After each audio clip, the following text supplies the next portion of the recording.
प्रिय मित्रों, ये घोर कलियुग का समय है। इस विपरीत काल में हरि भजन का जरिया है। जो भी मोक्ष को पाने के लिए हरि का नाम लेगा, हरि उसे बचाने के लिए इस कलियुग में भगवान का रूप धारण करके बचाने आएंगे। इसी बात को लेकर इस वीडियो के माध्यम से हम कलियुग की कुछ ऐसी कथा के बारे में बात करेंगे जिन्होंने धर्मों में हिंदू की आस्था को और भी ज्यादा प्रबल किया था। ऐसी कड़ी में हम लेकर आए हैं इस कलियुग की इस कथा में भगवान शिव की भक्तनी, जो पूरा दिन भगवान शिव की पूजा करती रहती थी। ये भक्तनी, उसके हर सांस में भगवान शिव बसे हुए थे।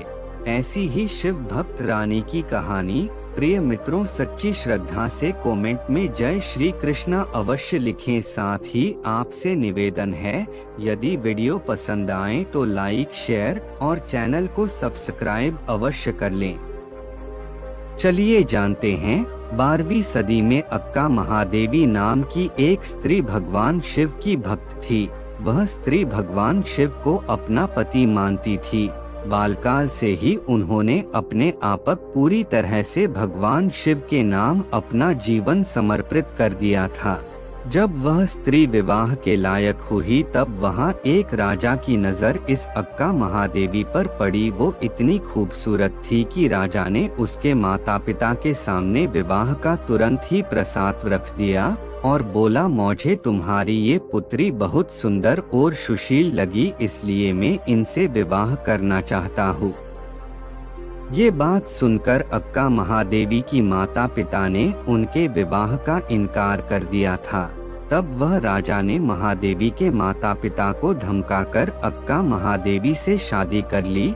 माता पिता की आज्ञा का पालन कराते हुए महादेवी ने उस राजा के साथ शादी तो कर ली, लेकिन अपने पति राजा कौशिक को शारीरिक संबंध से दूर ही रखने को कहा।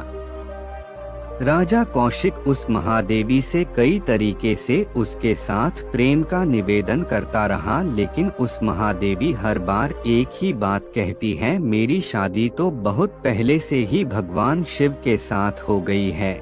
यह कोई अक्का महादेवी कोई मतिभ्रम नहीं था, यह उनके लिए बहुत ही सच्ची बात थी। अक्का महादेवी से उनका कहना था कि मेरी शादी पहले से ही भगवान शिव के साथ हो गई है। यह बात सुनकर राजा कौशिक ये बात सहन नहीं हुआ। एक दिन राजा ने सोचा कि ऐसी पत्नी को साथ रखने में कोई अर्थ नहीं है और कोई भी लाभ नहीं है। फिर राजा कई दिनों तक परेशान ही रहता और मन ही मन वह सोचता रहता और उसे समझ नहीं आ रहा था कि वह क्या करे। राजा कौशिक इस बात को लेकर बहुत ही परेशान रहने लगा। तब इस बात को लेकर राजा ने अक्का महादेवी को अपनी राजसभा में बुलाया और राजसभा से उसे फैसला करने को कहा। जब सभा में उस अक्का महादेवी को पूछा गया, तब उस महादेवी कहती रही कि मेरे पति कोई और है। तभी राजा को गुस्सा आ गया कि इसने सभी राजसभा में सब लोगों के सामने कहा कि मेरा पति राजा कौशिक नहीं बल्कि मेरे पति कोई और है। इस बात को लेकर राजा को गुस्सा आ गया। 800 साल पहले किस राजा को इस बात को सहन करने की कोई आम बात नहीं थी। समाज में इन सभी बातों का सामना करना कोई आसान नहीं था। तब उस राजा कौशिक ने कहा कि अगर तुम्हारा विवाह किसी और के साथ हो गया है तो तुम मेरे साथ क्या कर रही हो, जाओ यहाँ से, तुम चली जाओ। ये सब राजा ने कहकर उसको राजदरबार से उसको निकाल दिया। तब अक्का महादेवी ने कहा, मैं चली जाती हूँ। ये बात कहकर अक्का देवी वहाँ से चली गई।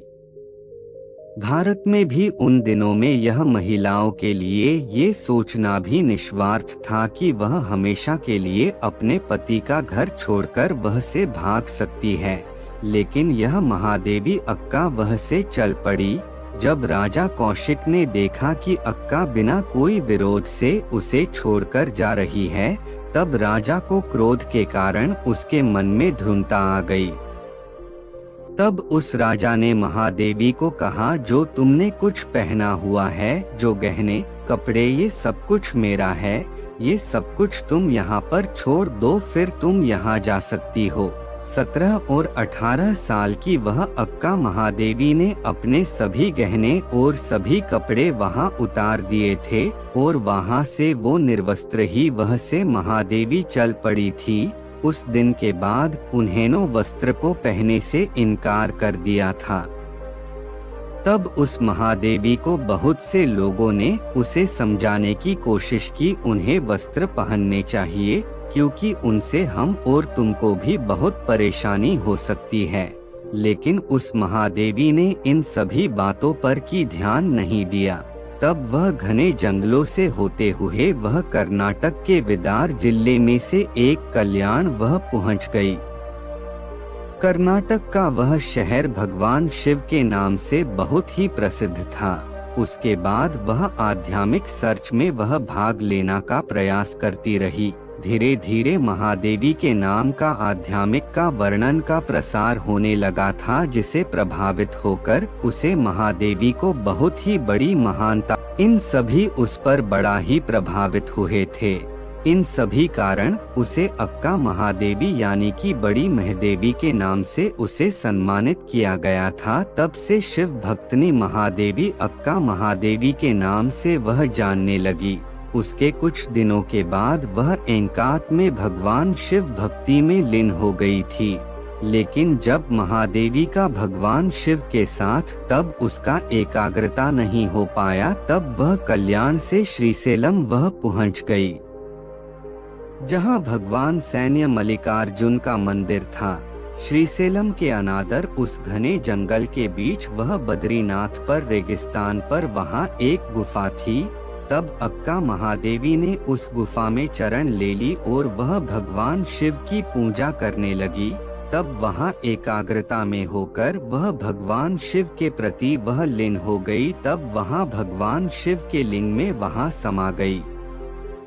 तो मित्रों, आपको आज की इस कलियुग की कथा कैसी लगी? कमेंट करके अवश्य बताएं। धन्यवाद दोस्तों।